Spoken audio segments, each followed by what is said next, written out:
Happening, Big K. We back in this thing. K too good. He sleep with cut up at 21 at a time. You know what I'm saying? Gotta loosen up a little bit. Now we here to talk about the Joe Budden podcast. Yeah, we here to talk about Joe Budden. So basically, like a podcast or two ago, when they talked about, I think it was a podcast ago, when they talked about the whole Kendrick having his little interview at Bazaar or whatever. Sorry, at Bazaar or whatever, and SZA asking him the questions.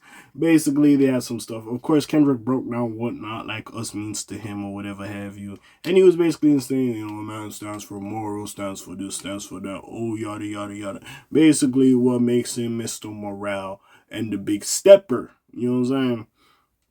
And while other people that don't do that, they are not like us, i.e. Drake and the Aubrey Angels and the Drake Defenders.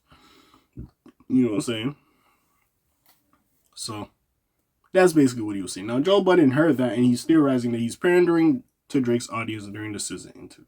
During that interview. So we're gonna read his thoughts, see what happens, and then we're gonna have our little thoughts about what he said at the end of the day. You know what I'm saying? Content helping content. We here. Like, subscribe, help your boy, y'all, help your boy, girl. So Joe Budden came to Kendrick Lamar's defense over the interview. Joe Budden has come to the defense of Kendrick Lamar amid criticism over his recent interview with SZA. Speaking about the Harper's Bazaar cover story during the last episode of his podcast, Budden and company spoke about some of the more controversial revelations. I don't know, every time I be doing something, bro, this shit decides to freeze on me. I don't know why. Always fucking happens. I don't know why. Anyways, the discussion started with the group speaking on Lamar's comments about embracing his vulnerability while making music, but in theorized the remarks were a way to appeal to Drake's fan base. Quote, I feel like this is him coming around having to pander back to the pansies, he said. I killed King Pansy to him. I'm not calling him that, but I killed King Pansy in GTA. This is a quote, by the way, YouTube. Leave my ass alone. I know I said that right, but whatever. But I lost some pansies in the process, so I gotta come back around and appeal to them. So Budden isn't the only person to speak out in defense of Kendrick over the piece. When several voices in the media criticized him for taking an easy interview, TDE Punch wrote on X, I respect hip-hop journalism and I feel like it's needed in the truest form. It helped keep the culture alive, but it's only a few real ones left. Most of you guys are trash. Just my opinion. That's why artists don't want to talk to you. Adam 22, on the other hand, labeled it a softball interview. By the way, it's Adam 22 and SZA. SZA going on Adam 20, like calling him a culture vulture, going crazy. Like, anyways. Check out the full discussion. Now, I did hear the podcast. I did hear what they have to say. And a majority of it after this was how come this wasn't on a hip-hop platform and why artists don't want to go on these hip-hop platforms and yada, yada, yada. With that being said, right, don't get me wrong. I see where join them is coming from this. By the way, I'm not even going to include the Adam 22 shit here.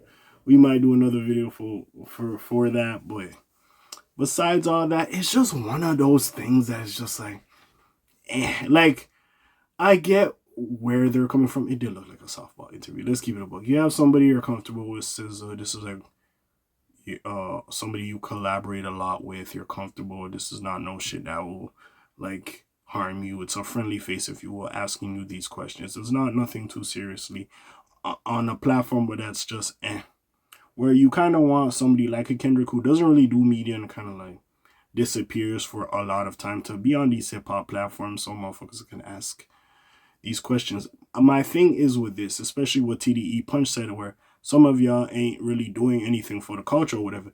Sadly now, like, a lot of people had issues with Bobby. Yeah, her name's Bobby, right?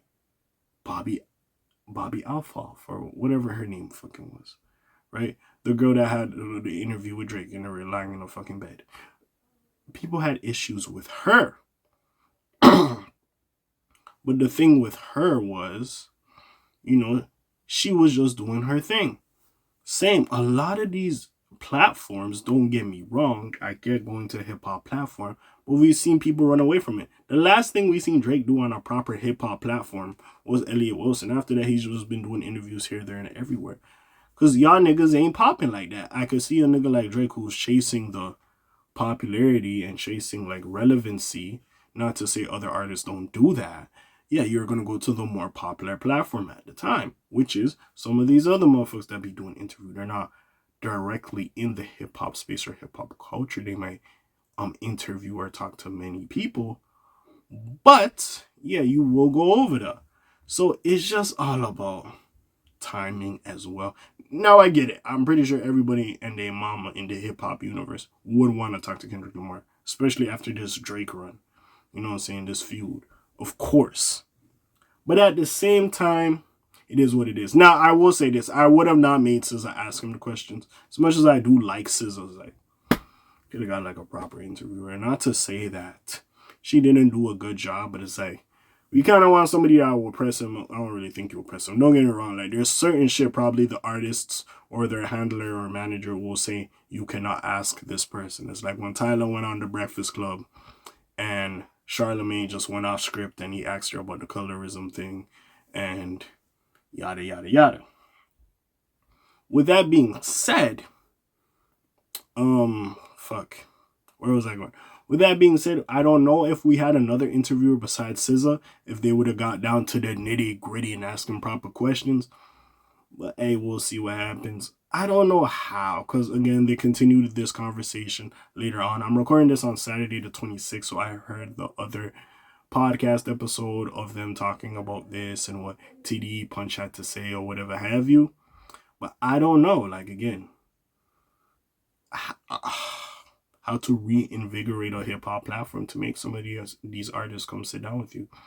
It is what it is. Some of them, maybe they're just, you said some bullshit that affected them in the way they were very sensitive and they don't want to come sit down with you. It is what it is at the end of the day. But we'll see exactly what is going on. Besides all that, hey, that's really all I got to say. It's your friendly neighborhood K.A. signing off for today. The Black TJ Delweiler doing this thing.